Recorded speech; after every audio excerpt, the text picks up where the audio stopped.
ठीक है बच्चों, तो एक मिनट, जरा ना सेक्शन 42 में पढ़ रहा हूँ और इसकी लाइन समझो कि when two or more persons have made a joint promise। ठीक है, अभी जॉइंट प्रॉमिस को समझने के लिए ऐसे समझो कि मान लो प्रियांशु ने नालायकी की यस सर। और पहले गौरव सर की क्लास में नालायकी की, इधर निधि मैम की क्लास में नालायकी की, मेरी क्लास में भी कर दी और सुनीत सर की क्लास में भी कर दी। चारों ने प्लान किया कि नेक्स्ट क्लास, ऑफलाइन क्लास समझ लो थोड़ी देर के लिए, कि जैसे ही क्लास शुरू होगी और प्रियांशु आएगा तो इसके दो लगाने हैं। यही बात मैंने सोची, यही बात गौरव सर ने सोची, यही बात बाकी टीचर्स ने सोची। तो क्या हमारा जो एफर्ट है या हमारा जो एक्ट है, whether this act is joint or collective act or individual act।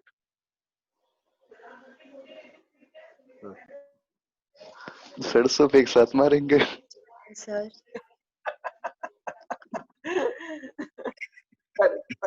वो बात की बात है कि एक साथ पिटोगे अलग अलग पिटोगे, वो बात की बात है। पहला मैंने जो कहानी बोली उसमें बताओ, इंडिविजुअल है। इंडिविजुअल। क्योंकि हम 4 लोगों ने या 5 लोग जितने भी थे, हम लोगों ने कोई आपस में डिस्कशन नहीं किया, सबने अपने अपने लेवल पे प्लान किया। चांस की बात है कि there intention is similar.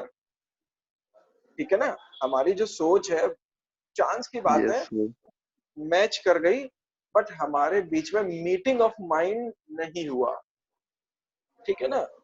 Situation number 2, पांचों की क्लास में तुमने गड़बड़ करी प्रियांशु। शाम को गौरव सर ने सब टीचर को बुला लिया, बोले जरा मीटिंग करनी है। मीटिंग हुई, बोले ऐसा है क्लास में एक प्रियांशु नाम का नालायक बच्चा है, इसको सबक सिखाना है कल। ठीक है, अगले दिन जैसे ही क्लास शुरू हुई, पांचों इकट्ठा हुए और निशांत सर ने घुसते ही 4-5 थप्पड़ जड़ दिए, मान लो थोड़ी देर के लिए। Yes sir. अब हम लोगों ने प्लान क्या किया था कि हम लोग सब लोग 2-2 थप्पड़ मारेंगे, मान लो। लेकिन जब निशांत सर ने 4-5 मार दिए ना, तो मेरा मन हुआ अरे यार बच्चा ज्यादा पिट गया, छोड़ो मैं नहीं मार रहा। निधि मैम बोली अरे यार इतना प्यारा बच्चा है, छोड़ो रहने दो मत मार। तो 2-3 लोगों ने नहीं मारा, खाली निशांत सर ने, सुनीत सर ने साफ कर लिया अपना अपना हाथ। गौरव सर ने भी छोड़ दिया, बोले यार मैंने इसको एडमिट कराया अपने इंस्टीट्यूट में, मैं कैसे से मारूं। लेकिन कल को अगर प्रियांशु ने हमारे खिलाफ कोई शिकायत कर दी तो कौन कौन फंसेगा? सर सब ग्रुप में फंसे। सब ग्रुप में फंसेंगे या निशांत सर और सुनीत सर फंसेंगे? नहीं सर, ग्रुप में फंसेंगे सब। सर सब फंसेंगे। सब फंसेंगे। क्यों? क्योंकि हमारा जो एफर्ट था सबने मिलके करा था। दैट वाज जॉइंट एफर्ट कह सकते हो। भले ही किसी ने एक्टिव रोल कितना प्ले किया, that doesn't matter, but the main thing कि हमने जो काम किया, क्योंकि हम पांचों गए थे ना मारने, गए तो पांचों थे मारने। ठीक है ना, हमारी सोच भी सिमिलर थी, हमारी प्लानिंग भी थी। वो एक अलग बात है कि ऑन द स्पॉट मेरा मन बदल गया, गौरव सर का मन बदल गया, निधि मैम का मन बदल गया, वो एक अलग बात है। लेकिन हम गए और हमारे ग्रुप के किसी एक आदमी ने भी काम कर दिया, यानी निशांत सर ने अकेले ही तुम्हें मार दिया, तो भी निशांत सर ने अपने लिए नहीं मारा, निशांत सर ने अपने लिए नहीं मारा, निशांत सर ने ग्रुप के लिए मारा। अब बात समझिए ना, ग्रुप का क्या मतलब होता है। तो समझ गए। हाँ, और अगर वहीं पर जो पहली वाली स्टोरी थी कि निशांत सर ने की क्लास में गड़बड़, निशांत सर ने कहा अगली कल की क्लास में मैं इसे सही कर दूंगा, निशांत सर ने हमसे डिस्कस ही नहीं किया। अब निशांत सर ने मार लिया, सुनीत सर ने मार लिया, मैंने भी मार लिया। अब गौरव सर, निधि मैम बोले कि नहीं हम नहीं मारेंगे, ये तो गलत बात है, टीचर्स ने मार दिया। हमारी कोई प्लानिंग नहीं थी। अब कल को तुम शिकायत करोगे तो केवल हम 3 जाएंगे, गौरव सर निशांत सर नहीं जाएंगे, क्योंकि हमारी कोई प्लानिंग नहीं थी, कोई हमारा जॉइंट एफर्ट नहीं था। Yes sir. अब बच्चों मुझे लगता है जॉइंट बात समझ में आ गई होगी कि जॉइंट का मतलब चाहे एक बोले लेकिन लायबिलिटी एंड राइट्स वो सबका होगा, तब हम उसे जॉइंट बोलते हैं। लेकिन अगर सब लोग अलग अलग काम करते हैं तो हम उसे जॉइंट नहीं बोलते हैं। अब थोड़ा सा अच्छी बात कर लेते हैं। मैंने प्रियांशु को बोला, प्रियांशु मैं तुम्हें 10,000 रुपए दूंगा। गौरव सर अपनी क्लास में आए, गौरव सर ने भी बोला प्रियांशु मैं तुम्हें 10,000 रुपए दूंगा।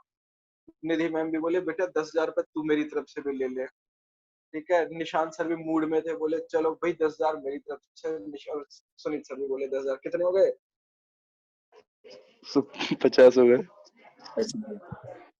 अब हमने प्रॉमिस किया, सबने प्रॉमिस किया कि हम 1 जुलाई 2020 को पे कर देंगे, और हम सब ने गोली दे दी।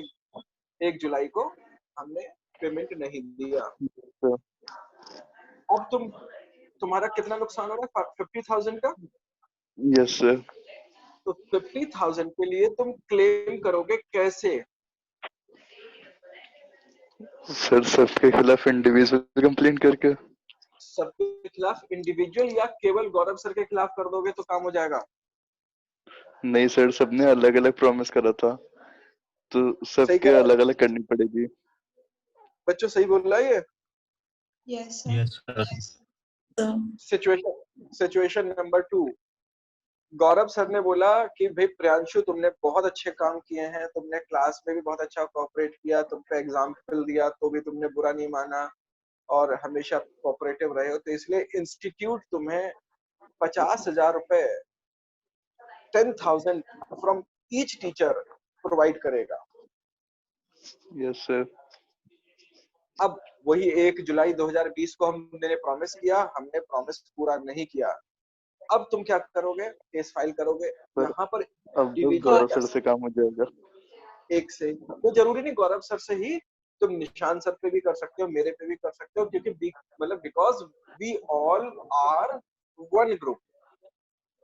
ठीक है ना? Yes sir. तो you can claim either Gaurav sir, Nishan sir, me, Nidhi ma'am, मतलब you can claim to anyone against anyone, and even you can claim collectively against all. ये तुम पे वो करेगा, डिपेंड करेगा तुम अकेले केस करना चाहते हो गौरव सर पे या मुझ पे या सब पे कर सकते हो। तुम्हारे पास दोनों ऑप्शंस हैं, because it was a joint promise. तो मेरे हिसाब से अब तुम्हारे को समझ में आ गया होगा what is joint promise. Yes तो एक बार मैं एक बार व्हाइट बोर्ड को खत्म करके एक बार फिर से तुम्हारे को शीट पढ़ के ही सुना देता हूँ।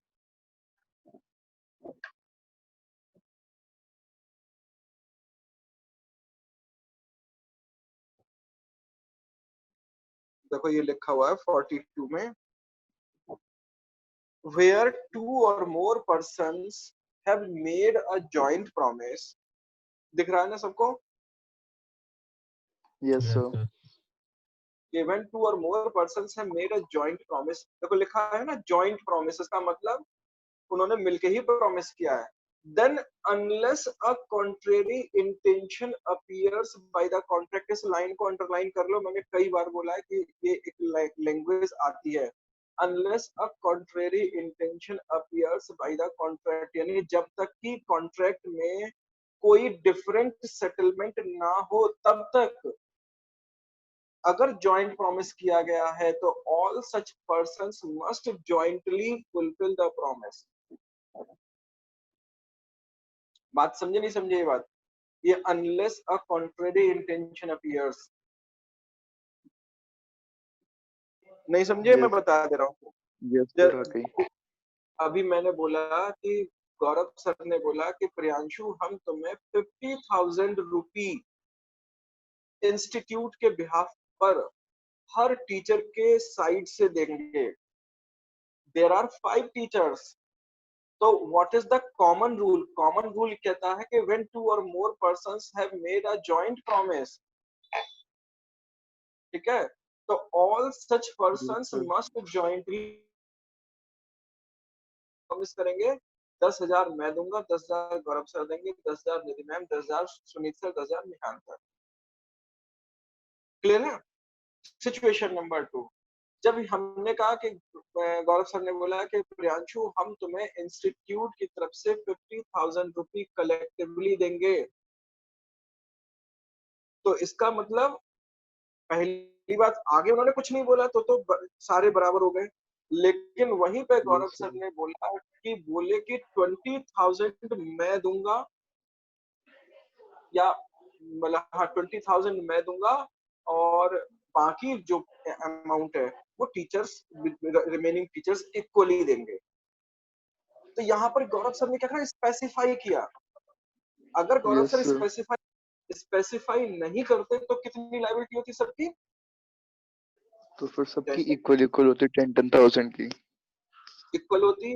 लेकिन गौरव सर ने ऐसा ना बोल करके, जैसे उन्होंने बोला कि भाई हम 50,000 कलेक्टिवली तुम्हें देंगे, बट मैं 20,000 अकेले दूंगा, बाकी बचा हुआ पेमेंट बाकी टीचर्स दे देंगे। तो इसका मतलब it is a contrary intention, it is a contrary intention. तो Yes, याद sir. रखना, जब भी जनरल रूल अगर कोई चल रहा हो तो जनरल रूल ही चलेगा, तब तक चलेगा जनरल रूल जब तक कि उसके अगेंस्ट कोई स्पेसिफिक प्रोविजन कॉन्ट्रैक्ट में मेंशन ना कर दिया जाए।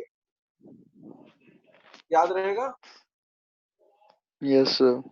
Yes. ठीक है। हाँ, अब आगे क्या लिखा, if any of them dies, अगर उनमें से कोई मर भी गया तो कौन सा रूल अप्लाई हो जाएगा? कल बताया था, मरते ही कौन सा रूल अप्लाई होगा? Succession succession Succession. रूल। बिल्कुल Succession. बढ़िया, सक्सेशन का रूल अप्लाई हो जाएगा। और अब कैसे होगा तो देखो, इसके लिए मैं तुम्हारे को व्हाइट बोर्ड शेयर कर रहा हूँ।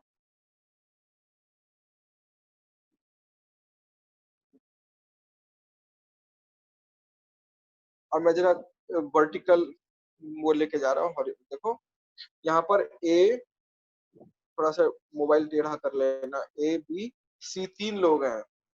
ठीक है। अब हम तीनों लोगों ने मान लो प्रॉमिस किया था एक्स को पे करने का, मतलब एबीसी ने एक्स को प्रॉमिस किया, तो पे कौन करेगा? मान लो 10,000 बी, तो 10,000 ए, 10,000 बी, 10,000 सी। ठीक है ना? अब यहाँ पे बी मर गया, और बी के 2 बेटे हैं, पी और क्यू। तो अब क्या चलेगा?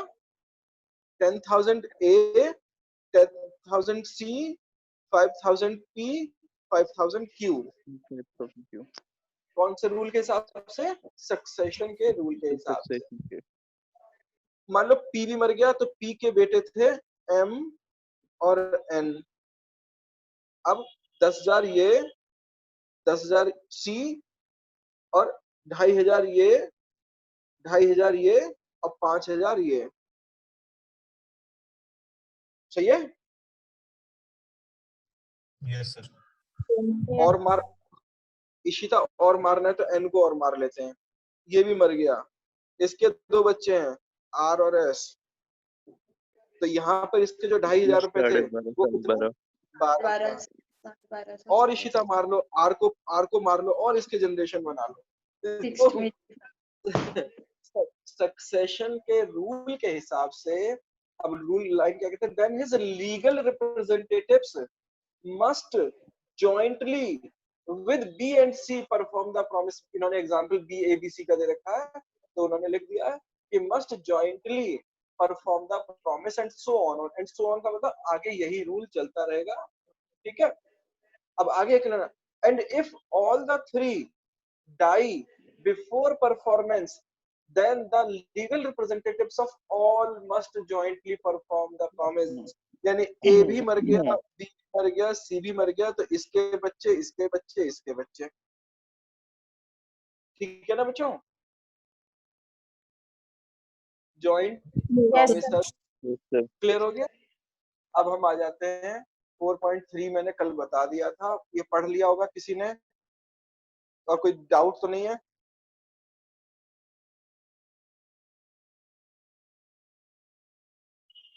नहीं ना? नहीं सर। अब चलो, अब आ जाओ पेज नंबर 1.66 पे आ जाओ। सर आपने कल कोई एक डिफरेंस बताया था, उस टाइम मेरा ना कनेक्शन थोड़ा सा वो हो गया था।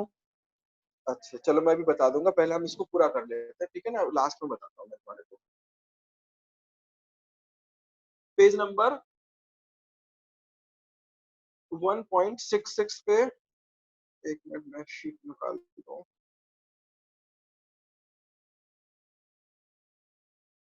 देखो ये है पेज नंबर 1.66 और हेडिंग दे रखा है इसमें liability of joint promisor and promisee.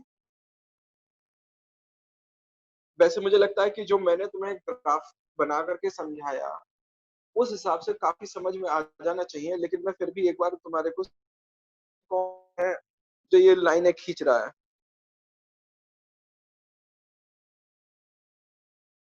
देखो अभी प्यार वाला रहने दो, और गुस्से वाला मतलब रूप आ गया ना तो फिर दिक्कत हो जाएगी।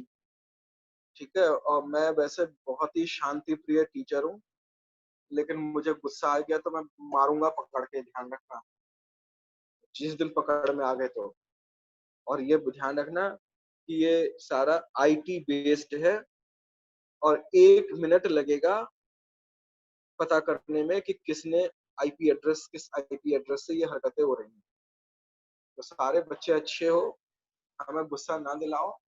ठीक है, अगर कुछ पूछना है तो खुल के पूछो, मैं खुल करके बात करता हूँ। मैं कोई मतलब मैं तुम्हारे को एज अ टीचर नहीं पढ़ा रहा, एज अ फ्रेंड भी बनने की कोशिश कर रहा हूँ, एज अ गार्जियन बनने की कोशिश कर रहा हूँ, एज अ मेंटर बनने की कोशिश कर रहा हूँ। तो नालायकी मत करो, रिक्वेस्ट है तुम लोगों से जो भी ऐसा कर रहा है। सर आप ये वाला ऑप्शन ही बंद कर देना अगली बार से, कोई कर ही नहीं पाएगा फिर। डिसेबल कर दीजिए। नहीं वो तो मैं कर दूंगा, लेकिन मतलब कॉमन सेंस थोड़ा सा होना चाहिए ना, जो जो बच्चा कर रहा है यस उसको सर। थोड़ा सा। चलो देखो ये इसको ध्यान से मैंने फिर कोई इसका बनाया। देखो अभी हमने बात करी जॉइंट प्रोमिसर की, तो मैं फिर वही ले लेता हूँ A B C X Y Z. Show हो रही है ना screen? Yes sir. Yes sir हो रही है। ठीक है, तो यहाँ पर हमने बात की थी कि इन लोगों ने जॉइंट प्रॉमिस किया था, और मान लो अभी हमने केवल प्रियांशु को किया था, हम मान लेते प्रियांशु एंड ग्रुप है ये तीनों, क्योंकि जब प्रोमिसर यस ज्यादा हो सर। सकते तो प्रोमिसी भी ज्यादा हो सकते हैं, कोई बड़ी बात नहीं। ठीक है, अब ध्यान देना हम बात कर रहे हैं सबसे पहले लाइबिलिटी की, प्रोमिसर की लाइबिलिटी। तो प्रोमिसर में ये 10,000 10,000 10,000 देंगे तीनों कलेक्टिवली, 30,000 की बात हमने करी है ना। Yes sir. तो 10,000 पे ईच तीनों को देना था, और मान लो ये मर गया, बी मर गया, तो इसके लीगल रिप्रेजेंटेटिव हमने मान लिए थे। ठीक है ना, मैं इधर। Yes sir.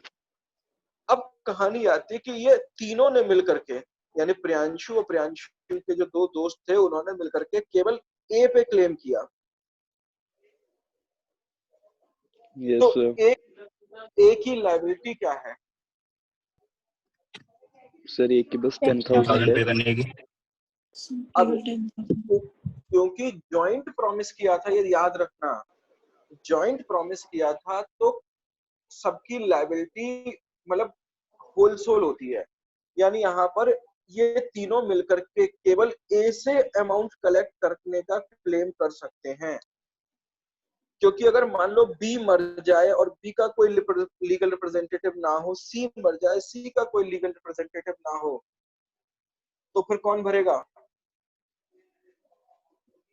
बाकी दोनों फिर यानी खुद ही भरेंगे। देंगे। ए को ही भरना पड़ेगा, क्योंकि ज्वाइंट प्रॉमिस किया था तो अब उसमें ग्रुप की लायबिलिटी उसको झेलनी पड़ेगी। इसलिए ये जो प्रोमिसी है, इन प्रोमिसी का राइट है, ध्यान से समझना, इन प्रोमिसी का राइट है कि चाहे वो ए से अकेले कलेक्ट कर ले, या बी को भी पार्टी बना ले और सी को भी पार्टी बना ले। ठीक है, लेकिन मान ठीक लो है सर। इन लोगों ने केवल ए को पार्टी बनाया, तो ए की लायबिलिटी है कि वो इनको 30,000 रुपी दे दे। लेकिन जैसे ही ये 30,000 दे देता है, उसी मोमेंट इसका राइट शुरू हो जाता है। ए का राइट शुरू हो जाता है किसके खिलाफ? बी और सी के ठीक अगेंस्ट, है। कि भाई मैंने तुम दोनों के बिहाफ पर पे कर दिया है, अब कंट्रीब्यूशन दो, क्योंकि इसने अकेले पे करके इन लोगों के अगेंस्ट अपना एक राइट जनरेट कर लिया। ये राइट है, और इन दोनों की क्या है? सर लायबिलिटी है। लायबिलिटी है कि वो ए को कंट्रीब्यूशन दे दें। Yes sir. ठीक है, क्लियर है? ऐसे ही यस हम इस सर। साइड से भी कर सकते हैं, प्रोमिसी साइड से भी कर सकते हैं कि एक्स ने अकेले केस फाइल कर लिया इन ए के या बी के या सी के तीनों के खिलाफ, कोई दिक्कत नहीं है। मैं दोबारा बना देता हूँ। सर क्या बी के मरने में ऐसा भी हो सकता है कि ए और सी उसके लीगल वो हो, मतलब उसके पार्टनर्स जो है बिजनेस में वही उसके लीगल रिप्रेजेंटेटिव, रिप्रेजेंटेटिव? बिल्कुल बिल्कुल हो सकते हैं। देखो मैं फिर से बता रहा हूँ तुम्हारे को, ये था ए बी और ये सी एक्स वाई एंड जेड। तो ये जो एक्स ने क्या करा, चाहे तो ए से कलेक्ट कर ले, चाहे बी से कलेक्ट कर ले, चाहे सी से कलेक्ट कर ले, चाहे तीनों से कलेक्ट कर ले। तो इन तीनों ने 30,000 रुपी क्या करा, इन तीनों ने 30,000 रुपी एक्स को दे दिया।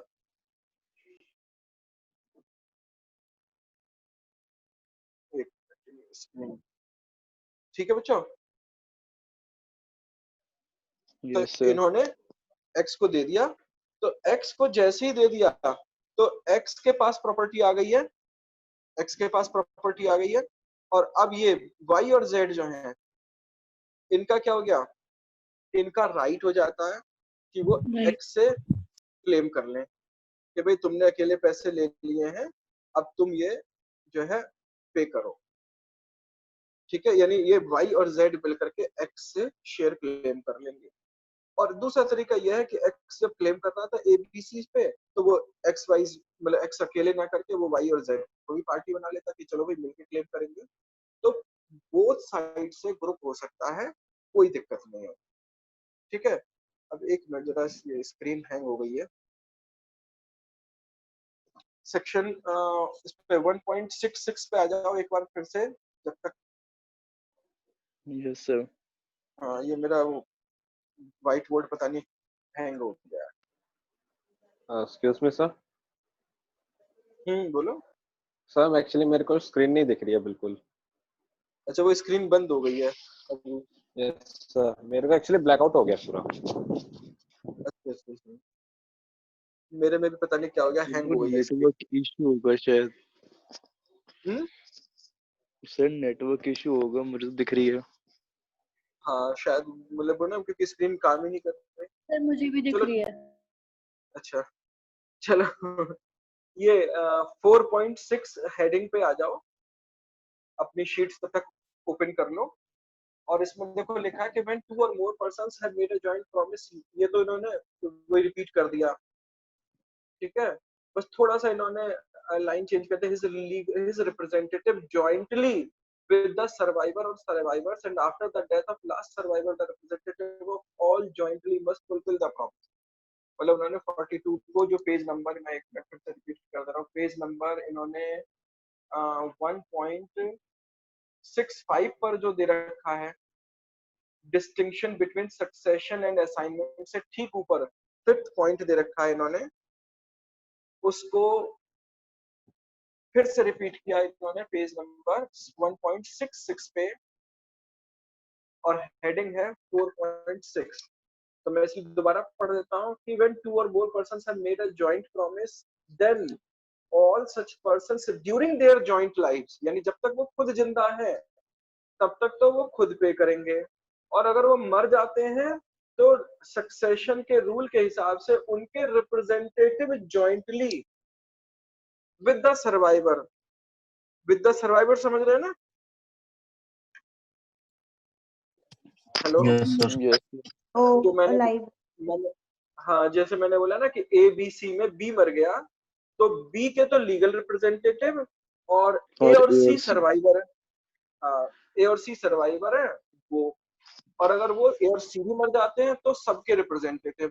और ऐसा भी हो सकता है कि तीनों एक ही फैमिली को बिलोंग करते हो तो तीनों का एक ही रिप्रेजेंटेटिव हो जाए, कोई फर्क नहीं पड़ता। द मेन थिंग इज कि प्रॉमिस तो पूरा करना पड़ेगा, चाहे जिंदा रहते पूरा करो या मरने के बाद आपका लीगल रिप्रेजेंटेटिव पूरा करेगा, subject to the nature of contract. अब इसका मतलब, अगर ये प्रॉमिस पर्सनल स्किल वाला था तो लीगल रिप्रेजेंटेटिव पे नहीं जाएगा, और नॉर्मल था तब ये लीगल रिप्रेजेंटेटिव पे जाएगा। इस बात को हमेशा याद रखना। और इसी को इन्होंने समझाने के लिए इसी पेज पे एक एग्जांपल दे रखा है। X, Y and Z jointly borrow किया इन्होंने, ठीक है, during their lifetime and jointly repay करेंगे, बात खत्म हो गई। लेकिन जब एक्स मर जाता है तो उसका रिप्रेजेंटेटिव मान लो एस है, तो एस किसका रिप्रेजेंटेटिव हुआ? एक्स का। तो एक्स की जगह पे तो एस आ गया, और वाई और जेड सर्वाइवर है, मिलकर कर देंगे, ठीक है ना। और अगर तीनों मर गए तो तीनों के रिप्रेजेंटेटिव पूरा कर देंगे, ठीक है। अब इसी में सेक्शन 43 जो मैंने बात बताई वो क्या लिखा है कि when two or more persons make a joint promise, the promisee may, joint promise यानी A B C ने प्रॉमिस किया था, promisee थे X Y Z, तो the promisee may in the absence of express agreement to the contrary, जब तक कोई different बात ना हुई हो तो कंपेल यानी मजबूर कर सकता है एनीवन यानी एक्स वाई जेड में से, सॉरी एबीसी में से किसी एक को कंपेल कर सकता है परफॉर्म करने के लिए पूरा का पूरा एग्रीमेंट। जो मैंने बताया कि एबीसी में एक्स वाई जेड केवल ए को कंपेल कर देते हैं, तो ए को कंपेल कर सकते हैं और ऐसे में ए को पूरा पे करना पड़ेगा। लेकिन जैसे ही ए पूरा कर देता है तो देखो अगली लाइन क्या लिखा है, each of two or more joint promisers may compel every other joint promiser, तो अब वो आपस में एक दूसरे को कंपेल करेंगे to contribute equally with himself to the performance of the promise। लेकिन फिर लिख दिया अनलेस अ कॉन्ट्री इंटेंशन, जैसे मैंने बोला गौरव सर ने कहा था कि मैं 20,000 रुपए दूंगा, तो बाकी कहेंगे कि ठीक है आप अपने 20,000 रुपए दो, हम अपना शेयर दे देते हैं। तो लोग एक दूसरे को कंपेल कर सकते हैं अगर जॉइंट प्रॉमिस है तो। लेकिन सब्जेक्ट टू कॉन्ट्ररी इंटेंशन जरूर याद रखना। जब ये तय हुआ था कि इंस्टीट्यूट 50,000 रुपी प्रियांशु को देगा, और जब भी प्रियांशु क्लेम करेंगे तो पांचों को पार्टी बनाएंगे, वो अकेले पर क्लेम नहीं करेंगे, ये बात पहले ही फिक्स हो गई थी। तो फिर प्रियांशु को सबको पार्टी बना के क्लेम करना पड़ेगा। अगर ऐसा कुछ नहीं लिखा गया था तो प्रियांशु अकेले गौरव सर से पूरा 50,000 रुपये वसूल सकते हैं, अकेले मेरे से वसूल सकते हैं, मेरे से वसूल लिया, जैसे ही मेरे से वसूला, मेरा राइट हो जाएगा कि बाकी चारों से कंट्रीब्यूशन क्लेम करने का, और बाकी चारों की लायबिलिटी हो जाएगी झेलने की, ठीक है ना।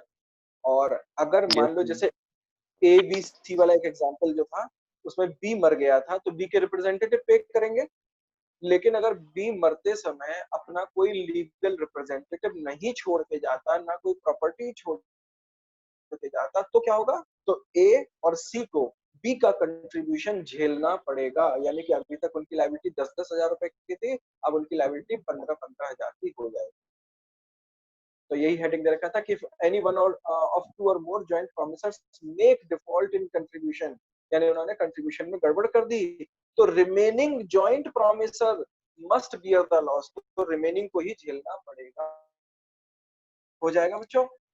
तो ये तुम पढ़ लेना क्योंकि समय खराब, टाइम हो चुका है और स्क्रीन आज अभी तक काम कर नहीं रही है, तो हम इसे कल कंटिन्यू करेंगे, ठीक है ना। इतना पढ़ लो। इफेक्ट ऑफ रिलीज से ऊपर यानी सेक्शन 44 से पहले पढ़ना है तुम्हारे को, और बीच में मैंने 2 पॉइंट छोड़े हैं, एक है 4.5 एंड 4.4, इसको भी इग्नोर मार देना, इसको मैं कल बताऊंगा। Okay sir. ठीक है सर। ठीक है ना बच्चों, चलो ठीक है। Thank you sir. Thank you sir. Thank you sir. Thank you, sir. Thank you sir. Thank you sir. Okay.